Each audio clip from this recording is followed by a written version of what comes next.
Bonjour à tous et bienvenue sur la chaîne. On se retrouve aujourd'hui pour le tirage des énergies du mois d'octobre 2019 pour les taureaux, ascendant taureau et lune en taureau. Ceci est un tirage général, donc s'il ne résonne pas avec votre situation, je vous invite à consulter le tirage de votre signe ascendant et celui de votre signe lunaire pour avoir plus d'informations. Si vous ne connaissez pas votre signe ascendant ou votre signe lunaire, j'ai placé en barre d'informations des liens qui vous permettront de les calculer. Comme d'habitude, ce mois-ci, j'ai fait un tirage en 3 cartes au Rider Tarot Deck. La première carte va représenter le début du mois, la deuxième carte va représenter le milieu du mois et la dernière carte va représenter la fin du mois. Donc on va commencer tout de suite avec la première carte que j'ai tirée pour vous. Il s'agit de la carte du monde qui nous parle de voyage, alors notamment de voyage à l'étranger, mais pas seulement, ça peut aussi être un déplacement, mais en général c'est un déplacement qui n'est pas c'est pas à côté de chez vous, c'est quand même à plusieurs dizaines voire centaines de kilomètres. Ça peut nous parler également du monde qui vous entoure, de la société dans laquelle on vit, des interactions sociales. C'est une carte qui va vous inviter également à trouver votre place dans la société, trouver votre juste place, à ne pas tenir compte du qu'en dira-t-on, du regard des autres et de ce que les gens vont dire ou vont penser de vous. La carte du monde, c'est une carte qui nous parle également de réussir, ça nous parle de succès vis-à-vis d'une situation. Donc ça peut nous parler d'une situation que vous menez à son terme ou à son but. Une situation de laquelle vous allez finir par triompher. La carte du monde peut nous parler aussi pour certains de personnes qui sont un petit peu introverties ou qui sont un petit peu centrées sur elles-mêmes, qui sont repliées par exemple sur elles-mêmes avec l'idée que peut-être on doit un peu s'ouvrir davantage aux autres. C'est vrai que cette carte représente une personne qui a l'air d'être un petit peu dans sa bulle. Donc c'est vrai que pour certains, ça peut nous parler d'ouverture, de devoir s'ouvrir à de nouveaux horizons.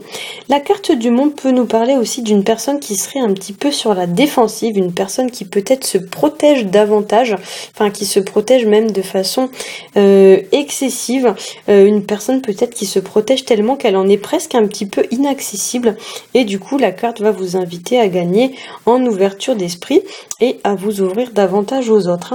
C'est aussi une carte qui nous parle de l'image qu'on a de soi-même, de l'estime de soi, l'idée de se sentir vraiment bien dans son corps, bien dans sa tête, bien dans sa peau. C'est une carte qui nous parle également de se dévoiler, de se mettre à nu face à une personne ou alors face à une situation. Dans cette carte, on a également une très forte notion de gestation, donc peut-être que pour certains, il y a des projets qui sont en cours. La carte donne un petit peu l'impression que pour certains, vous mettez un petit peu du neuf dans une situation, vous fermez des pages, vous ouvrez d'autres pages. Il y a vraiment une idée un peu de transition dans ce tirage, puisque la carte du monde, donc celle-ci c'est la dernière carte du jeu, et la carte du magicien, elle porte le numéro 1, donc c'est la première carte du jeu. Donc effectivement, pour certains, il pourrait y avoir une situation qui recommence de zéro, ou alors vous pourriez être sur le point de finir quelque chose pour entamer quelque chose de nouveau, vous lancer par exemple dans un nouveau projet. Avec cette carte du monde, on pourrait nous parler aussi d'une forme de naissance ou d'une forme de renaissance par rapport à une situation qui va prendre une forme différente ou une tournure différente de la forme qui était prévue au départ. Voilà, et c'est une carte qui va vous inviter un petit peu à profiter de la vie vraiment en toute allégresse. C'est vraiment une carte de plénitude, d'achèvement par rapport à une situation, comme si on avait trouvé enfin sa juste place ou qu'on allait justement vous demander de trouver votre juste place. On va passer à la deuxième carte qui est la carte de l'empereur, et c'est une carte qui va nous parler de stabilité, de solidité par rapport à une situation ou alors par rapport à une personne. Ça nous parle également de construction, ça nous parle d'évolution sur le plan matériel et financier. L'empereur va représenter aussi le pouvoir, la force physique ou mentale ainsi que l'autorité. C'est également une personne fiable sur laquelle vous allez pouvoir vous appuyer, sur laquelle vous allez pouvoir compter. L'empereur représente également le leadership, les personnes qui ont une forme un petit peu d'influence, qui ont une forme d'assurance et d'autorité naturelle. Et en ce sens, il est vrai que la carte de l'empereur parfois pourrait représenter votre patron ou une situation liée avec l'entreprise dans laquelle vous travaillez. C'est aussi l'idée un petit peu d'une personne qui peut-être a un certain pouvoir de décision vis-à-vis de vous. Et dans ses mauvais côtés, c'est vrai que l'empereur, ça peut être une personne qui va vous imposer des choses un petit peu de force. Donc effectivement, comme l'indique la carte du monde, trouvez votre place vis-à-vis de ça, ne vous laissez pas forcément imposer des choses. Ça peut nous parler aussi d'une personne voilà qui est un petit peu trop entreprenante ou quelque chose comme ça, et dans ce cas la carte du monde qui était placée juste à côté pourrait nous indiquer de prendre une forme de repli sur soi, de recul pour échapper justement à une personne ou à une situation qui nous pose une forme de contrainte, voilà une situation ou une personne qui pèse un petit peu sur nous, et on a un petit peu cette idée de se mettre à l'abri de cette situation. Dans ces mauvais côtés, la carte de l'empereur, ça va représenter une autorité un peu excessive, une personne un petit peu tyrannique, ou une personne qui va par exemple vous prendre un petit peu de haut, et la carte va vous inviter à vous affirmer ou à vous défendre face à ce style de personne, à ne pas vous laisser imposer des choses et à ne pas vous laisser marcher sur les pieds. La carte de l'empereur, ça peut représenter également le fait de s'endurcir un petit peu vis-à-vis d'une situation, ou alors même de taper un petit peu du poing sur la table et de dire un petit peu aux personnes ou aux situations qui nous pèsent d'une façon ou d'une autre. On tape sur la table et on dit voilà, maintenant ça suffit, voilà, stop. Il y a vraiment un petit peu l'idée de reprendre une situation sous contrôle, de pas se laisser un petit peu imposer les choses, de ne pas dépendre des situations ou des personnes qui nous entourent. La carte de l'empereur, ça peut représenter aussi une personne un peu dominante, ou alors une personne qui, entre guillemets, vous écraserait un petit peu. Il y a vraiment une forme de pression sur cette carte, notamment quand elle est dans les aspects négatifs. Il y a l'idée voilà de quelqu'un ou de quelque chose qui nous pèse, voire qui nous tire un peu vers le bas d'une façon ou d'une autre, et on a l'idée un petit peu avec ce tirage de trouver une nouvelle voie par rapport à ça, de ne plus subir comme ça les choses, et de trouver voilà un petit peu sa propre voie, sortir un petit peu des chemins, des sentiers battus. La dernière carte que j'ai tirée pour vous, c'est la carte du magicien, qu'on appelle aussi la carte du battleur, et c'est une carte qui va nous parler du commencement, de la naissance ou du début d'une situation, ainsi que de la concrétisation d'un projet qui va donc ce mois-ci se mettre sur pied. Il y a l'idée voilà que les choses se mettent en place.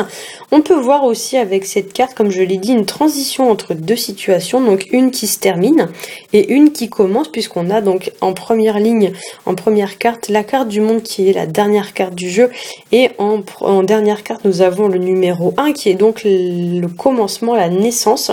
On ouvre une nouvelle page de sa vie, avec certains pour l'idée voilà de mener les choses à bon terme, donc on s'y investit pleinement, on y met beaucoup d'énergie. Cette carte peut aussi nous parler que vous avez tous les outils à votre disposition pour réussir ce projet, donc vous avez vraiment tout ce qu'il faut. Attention quand même à ne pas vous éparpiller, à ne pas foncer non plus tête baissée sans réfléchir, parce que c'est vrai que dans ces mauvais aspects, la carte du battleur, ça va représenter une personne qui va se lancer un petit peu à la va-vite, sans vraiment prendre le temps d'étudier le projet en profondeur. Cette carte du battleur pourrait nous parler aussi de devoir faire un genre de formation, d'étudier quelque chose, puisque souvent elle représente les étudiants ou les gens qui doivent acquérir en fait de nouvelles connaissances ou de nouvelles compétences. Voilà, ça peut nous parler aussi pour certains d'une personne qui va être prête à tout pour arriver à ses fins, peu importe le moyen.